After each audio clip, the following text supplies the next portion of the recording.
faux closer. David Hallyday et Laura Smet n'ont pas toujours été « les bêtes noires » de Laetitia. Dans un communiqué, Nathalie Baye avait présenté Laura Smet et David Hallyday comme « les bêtes noires » de Laetitia Hallyday. Comme le démontrent de nombreux échanges de messages avec la dernière femme de Johnny, l'actrice ne pensait pas la même chose il y a quelques années selon nos informations.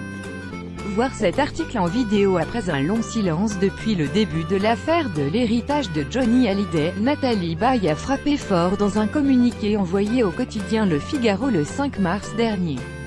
La comédienne a pris la défense de sa fille Laura Smet et de son frère, David Hallyday, et a dénoncé l'attitude de Laetitia Hallyday à l'égard des deux aînés de Johnny. Malheureusement, les aînés étaient les bêtes noires de leur belle-mère.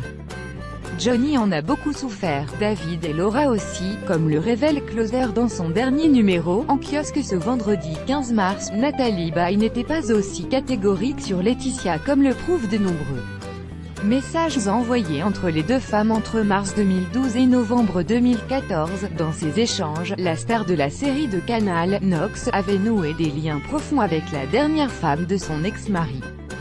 Dans leur correspondance, il transparaît une vraie solidarité et une complicité au sujet de leur inquiétude commune pour Laura Smet. À l'époque, l'actrice de 34 ans traverse une période très compliquée après un séjour à l'hôpital psychiatrique de Sainte-Anne et son interpellation dans le plus simple appareil dans une rue de Paris. Nathalie Baye se confie énormément à Laetitia Hallyday et semble préoccupée par l'équilibre de sa fille, sa dépendance à la cocaïne et sa situation financière. Un ton chaleureux entre les deux femmes. Par exemple, la comédienne sollicite la belle-mère de sa fille pour qu'elle intervienne auprès de Johnny afin de combler l'important découvert de Laura. Laetitia Hallyday et Nathalie Baye ont eu de nombreuses conversations écrites au sujet du budget consacré aux dépenses de la fille aînée de la rockstar. Le ton entre les deux femmes est chaleureux et à l'opposé du climat suspicieux du communiqué de l'actrice de 69 ans du 5 mars dernier. Nathalie Baye avait insisté sur le faux-semblant qui régnait au sein de la famille de Johnny Hallyday. Il y avait l'apparence, photo familiale à l'appui, mais la réalité était beaucoup moins gracieuse. Johnny lâchait prise, seule la musique et la scène le faisaient tenir.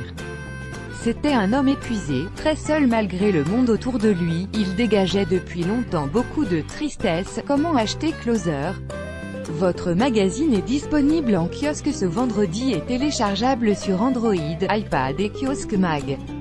70 commentaires. Commentez, partagez cet article, partagé sur Facebook sur le même sujet. L'élu l'actualité closermag.fr dans votre boîte mail. Inscription newsletter. Vous êtes bien inscrit à la newsletter avec l'adresse. Je souhaite aussi recevoir les bons plan des partenaires du site conformément à la loi numéro 78/17 du 6 janvier 1978, relative à l'informatique, aux fichiers et aux libertés. Vous disposez d'un droit d'accès et de rectification des données à caractère personnel vous concernant.